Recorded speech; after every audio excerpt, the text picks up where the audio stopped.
L'imprévu fait peur parce qu'il nous met dans une situation où nous ne maîtrisons rien tout simplement.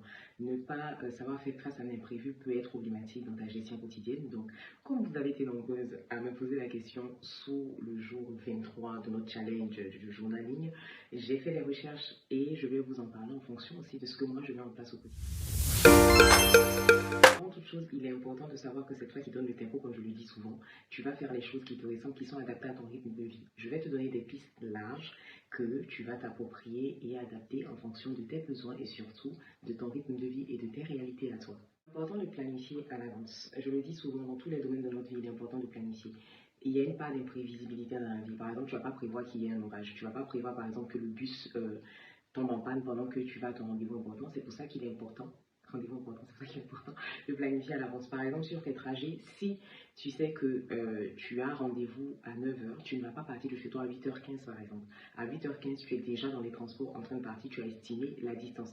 C'est ce que j'appelle planifier à l'avance. Au niveau financier, par exemple, tu ne peux pas te permettre de dépenser plus que ce que tu gagnes dans la mesure où tu n'es pas à l'abri d'un coup dur. Donc planifier, ça va être dans tous les domaines de notre vie, de prévoir les choses de sorte que tu n'aies pas de mauvaises surprises, de sorte que tu ne sois pas dépassé par les événements.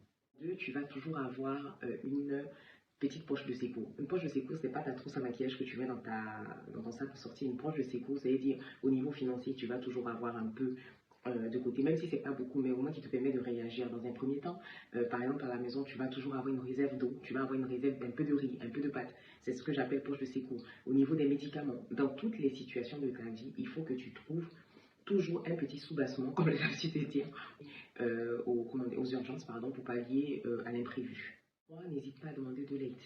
On est souvent confronté à des situations où on se rend compte qu'on est dépassé, que ce soit au niveau financier, que ce soit au niveau moral, que ce soit pour que quelqu'un vienne t'aider. Je vous ai parlé de mon hospitalisation fin mai. J'étais dans une situation où c'était tellement compliqué, j'ai tellement repoussé l'hospitalisation parce que je ne voulais pas que mes enfants restent seuls, que finalement je me suis retrouvée aux urgences. Finalement, c'est un couple d'amis qui m'a dépanné, qui m'a gardé les enfants pendant un week-end entier. Même quand je suis revenue de l'hôpital, ils m'ont dit pas question que tu gardes les enfants dans cet état-là. Plus de 39 de fièvre, tu restes à la maison, tu prends soin de soi. Pallier aux imprévus aussi, c'est avoir des personnes ressources, c'est avoir des personnes sur lesquelles tu peux compter en cas de coup dur. Donc j'espère que ces trois petits points-là auront pu t'aider. Si ce n'est pas suffisant, tu reviens vers moi pour qu'on creuse encore plus.